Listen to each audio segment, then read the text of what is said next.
I'm 42, married for 12 years. No kids, just a life we built piece by piece. I run a small but profitable business, own an apartment, have a car, savings. From the outside, we were set. People used to tell me I was lucky. I believed them.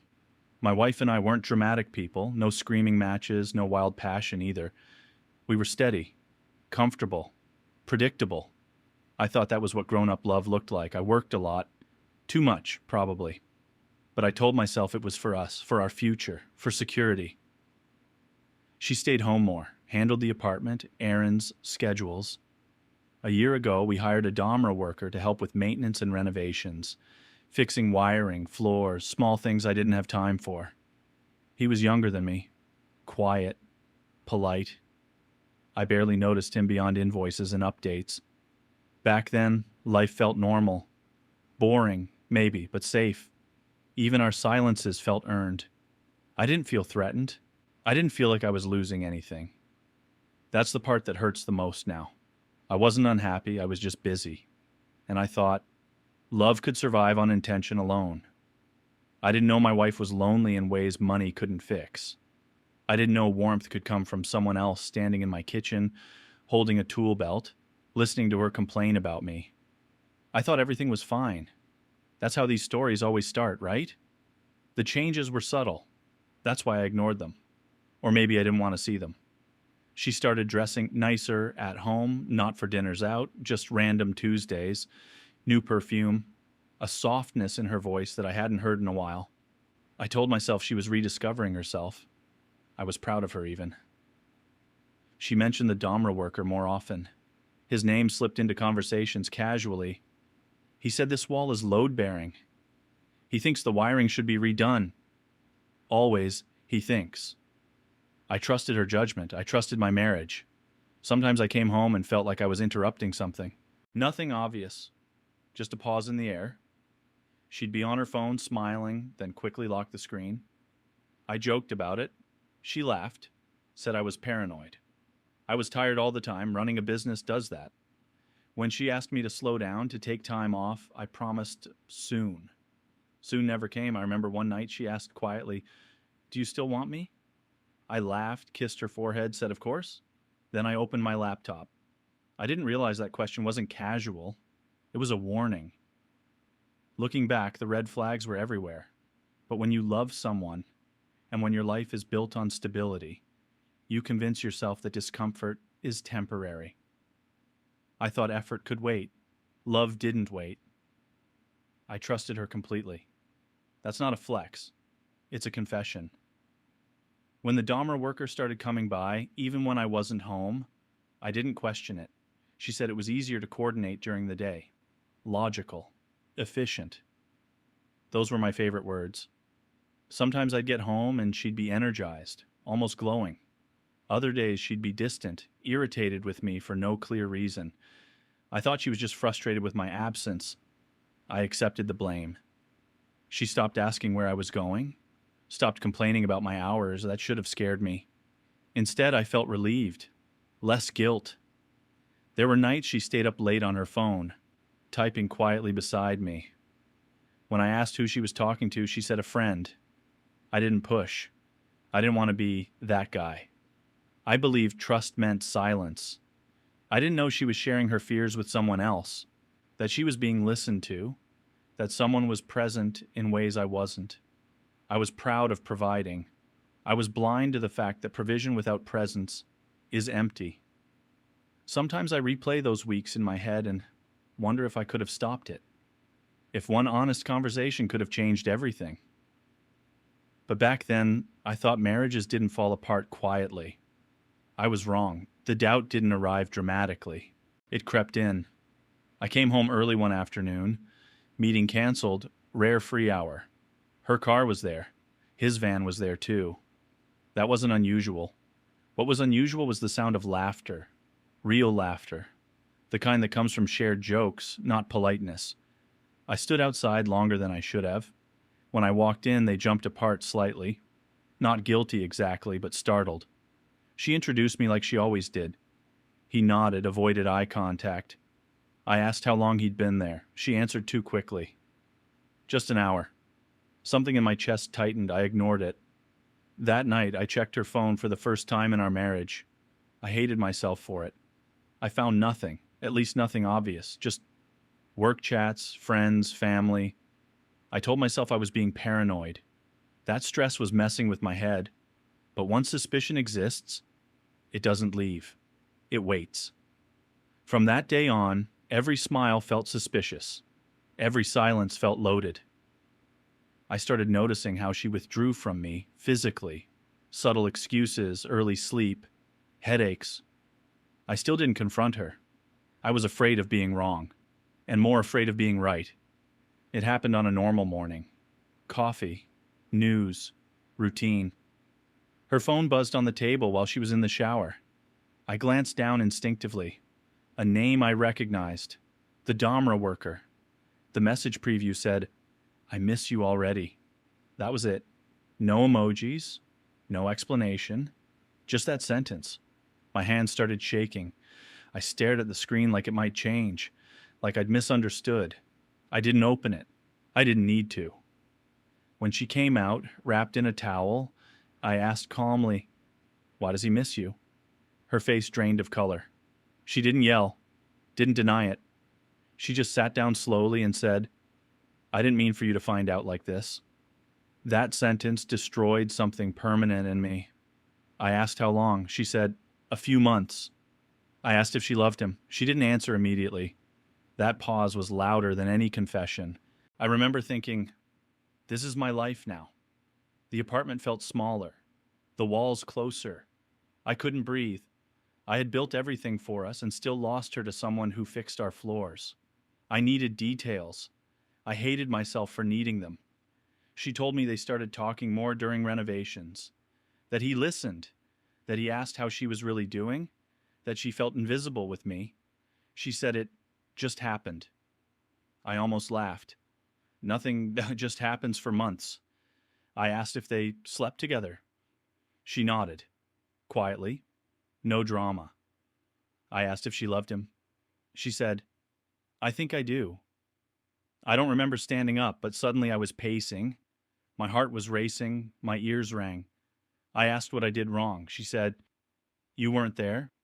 I asked if I deserved this. She said, "I didn't plan to hurt you." That hurt the most. She cried. I didn't. I felt hollow, like someone had scooped me out. I wanted to scream. Instead, I felt embarrassed, ashamed, like I'd failed at being a husband despite doing everything right. She said she still cared about me, that I was safe, reliable. I didn't want to be safe. I wanted to be chosen. At first, I was numb. Then the anger arrived like a delayed explosion. I imagined them together in our home, in our bed, in spaces I paid for. The thought made me sick. I yelled. I said things I can't take back. I called her selfish. She called me absent. We both were right. She tried to explain her loneliness again. I didn't want explanations. I wanted accountability. She said she never meant to fall in love. I said love doesn't happen by accident. She begged me not to tell anyone. She said it would destroy her reputation. That word, reputation, echoed in my head. What about me?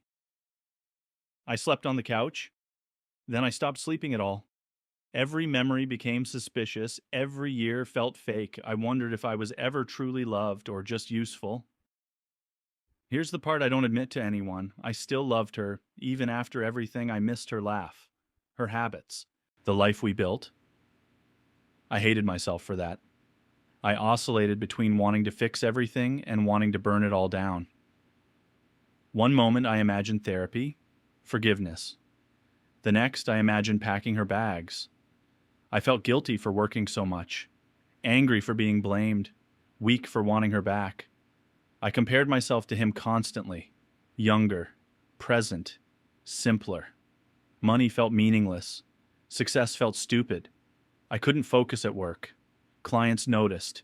Employees whispered. My identity cracked. Provider, husband, man, gone. She said she cut contact with him. I didn't believe her. Trust doesn't come back on command. I checked phones, asked questions, became someone I didn't recognize. The apartment felt poisoned. Every room carried memories. She wanted reassurance. I wanted answers she couldn't give. Sometimes we cried together. Sometimes we avoided each other completely. Intimacy felt impossible. I flinched at her touch. Love turned into negotiation. Friends noticed. Family asked questions. We lied. Smiled, played normal. Inside, I was unraveling. I didn't tell anyone the truth. I was ashamed. Ashamed that despite everything I had, I wasn't enough. I started therapy alone. She didn't want to go. That told me a lot. Asking her to move out was the hardest decision I've ever made, and also the most necessary. I didn't do it in a moment of rage. There was no shouting, no dramatic ultimatum, just exhaustion. A bone-deep tiredness that made every conversation feel like lifting a weight I could no longer hold. I told her I needed space, that I couldn't think, couldn't breathe, couldn't heal with her there every day reminding me of what we lost. She looked genuinely shocked, like she thought staying under the same roof was some kind of proof of commitment. She cried, hard, said I was punishing her, said I was running away instead of fighting for us. That hurt because part of me believed it. I've always been the one who fixes things. Walking away felt like failure, but what she didn't understand was that staying was destroying me. Every time she walked into a room, my body tensed. Every sound her phone made my heart spike. I was living in a constant state of alert, like I was waiting to be heard again. When she packed a small bag and left, the apartment went quiet in a way I hadn't felt in years. It wasn't peaceful exactly, but it was honest. For the first time since I found out, I could hear my own thoughts. Distance didn't magically fix anything. It just removed the noise. I still woke up in the middle of the night, heart racing, replaying scenes I never actually saw but somehow knew by heart. My mind filled in details it was never meant to imagine. I'd lie there staring at the ceiling, wondering how many times she looked at him the way she used to look at me. Work became mechanical. I showed up, answered emails, signed papers, but my head wasn't there. People congratulated me on how well the business was doing, and I wanted to scream. None of it mattered anymore. I stopped trusting my own judgment. I questioned every decision I'd made in the last decade. Was I always this blind? This emotionally absent? Or was this just the story I was telling myself now to make the pain make sense? Therapy helped, but it was slow and uncomfortable. I learned that two things can coexist. I can acknowledge that I wasn't emotionally present and still recognize that cheating was her choice, not an unavoidable consequence. Some days I missed her intensely. Other days I felt disgusted by the idea of reconciliation. My emotions didn't follow logic. They followed grief. And grief doesn't ask for permission. Right now, we exist in a strange limbo. We're not together, but we're not fully apart either.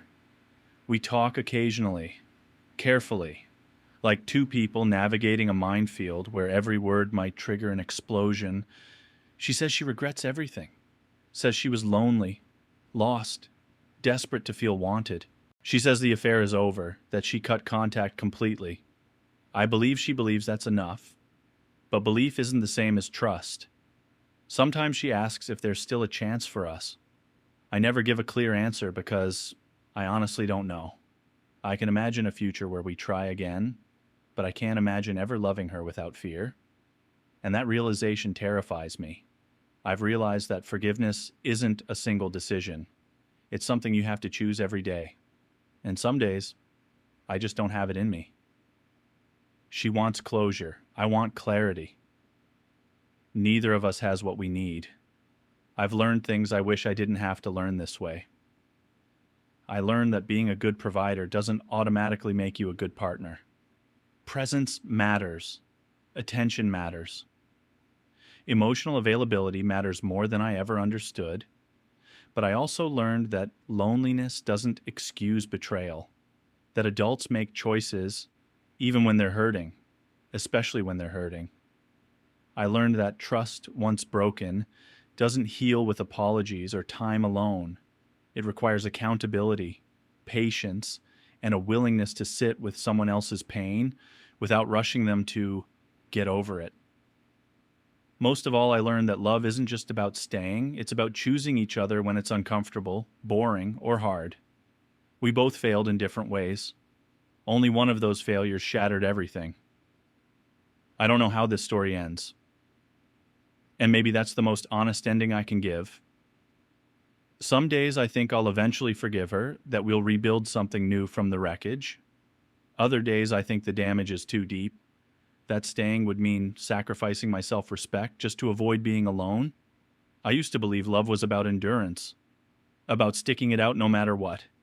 Now I think love is also about boundaries, about knowing when something is no longer safe for your heart. I still question myself, still wonder what would have happened if I'd worked less, listened more, noticed sooner. Those thoughts haunt me even though I know they don't change the truth. The truth is this: you can have stability, money, success, and still lose the person you love. You can love someone deeply and still be betrayed, and you can survive it, even when it doesn't feel like it. If there's any lesson here, it's not a clean one. Just this: pay attention to the quiet cracks. They're usually louder than the break. I'm still here, still figuring it out. And some days, that has to be enough.